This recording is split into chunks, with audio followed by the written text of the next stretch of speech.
credit score then. Let's talk about credit score. So you're a big advocate of credit cards and credit score, and you put a lot of posts out about it. So yeah, tell us a bit more about that.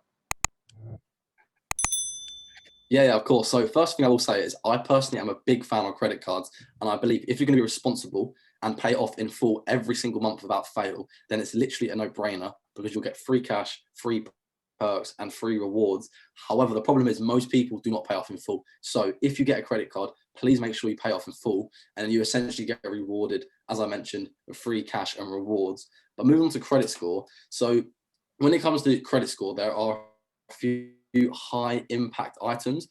You can Google these just to find a full list, but a few of the big ones are: number one, payment history. So essentially, you never second credit when you open one up, or if you have one now, make sure you set it up a direct debit so it gets paid off in full every single month. By paying off in full, that is literally the best thing you can do for your credit score. Do that for a few months and a few years, and your credit score will be better than the majority of the country.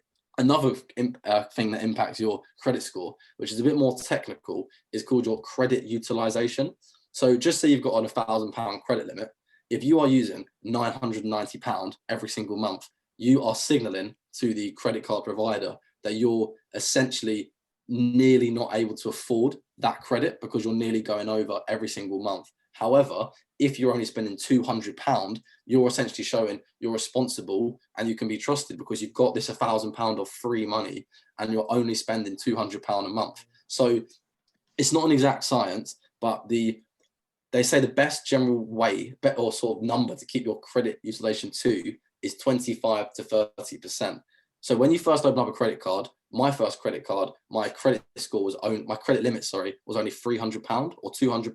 So it was quite hard to keep my utilization low. However, particularly over the months, as your credit score grows to 4 figures and then 5 figures, if you can try and keep your utilization as low as possible, that will be another thing that benefits your credit score. Another one, you can do a few admin things like get on the electoral roll.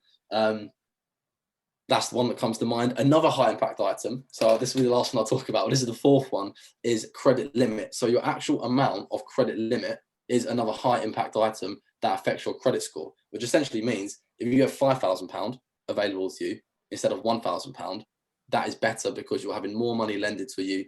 Try and apply for a credit limit increase every 6 months. So then you have everything working together. You're paying it off in full, you're keeping your utilization low, and your credit limit is slowly growing over time, and you're continuing to pay off in full and be responsible and trustworthy. But yeah, as I mentioned, just Google high impact items, and then there's like I think there's 6 or 8 things that will impact your credit score. But those 3 that I mentioned are probably the most important, and they make up, I think, definitely over about 60% of your credit score, at least, if not more.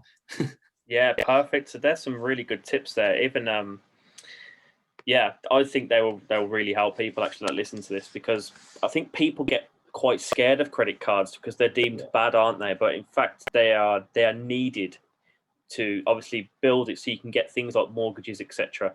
Yeah. So this comes back, sorry to interrupt you, Yeah, to how a lack of financial, I think credit cards are probably the most important thing for financial education that should be taught in schools, because the amount of people I see and speak to, especially on Instagram, who are like between 18 and 25 that have no idea what they're doing and are in thousands of pounds of debt and have thousands of pounds of interest to pay because they have no idea how to responsibly manage the essentially the free money that they're getting from credit. So although I'm a big advocate of credit cards, if you know you're an impulse buyer and you're not going to be able to pay off in full, then it's probably best just not getting yourself in that agony of being in loads of debt and paying loads of interest. It's only use them if you're going to be responsible.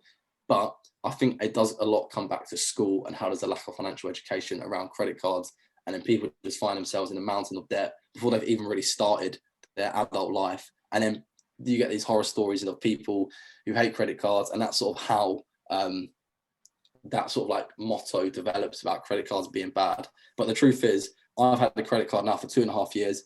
I have got an excellent credit score on the 3 main credit agencies, and I've never paid a penny in interest.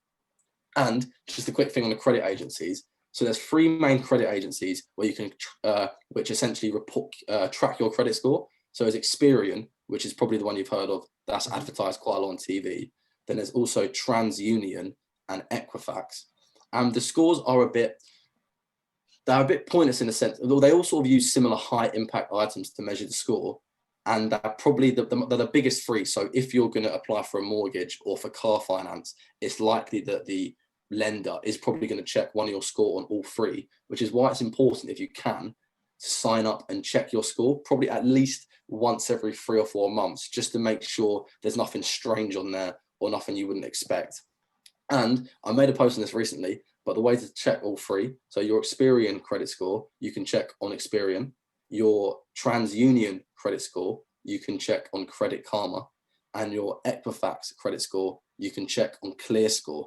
So you can sign up for them free accounts, log on once every 3 or 4 months, and just make sure everything's in order and there's not sort of any weird marks or anything on your credit report. Perfect. Sorry, Yeah.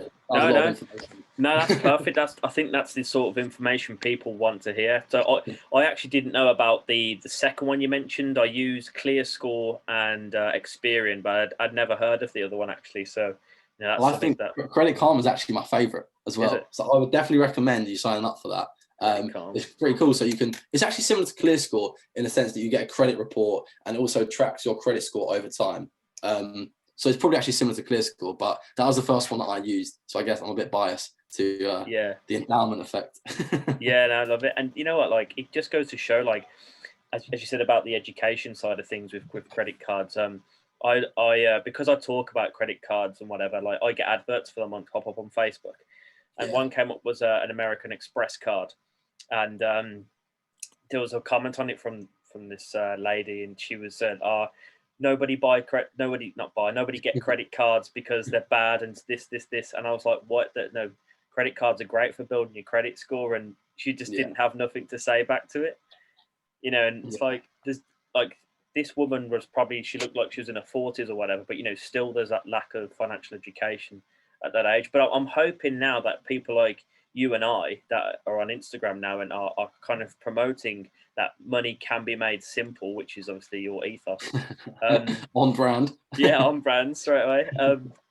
That there hopefully will be a shift in more and more people were learning about it, but that's what we'd like to hope hopefully. Anyway.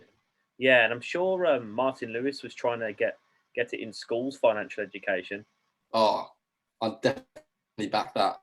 Yes. Yeah.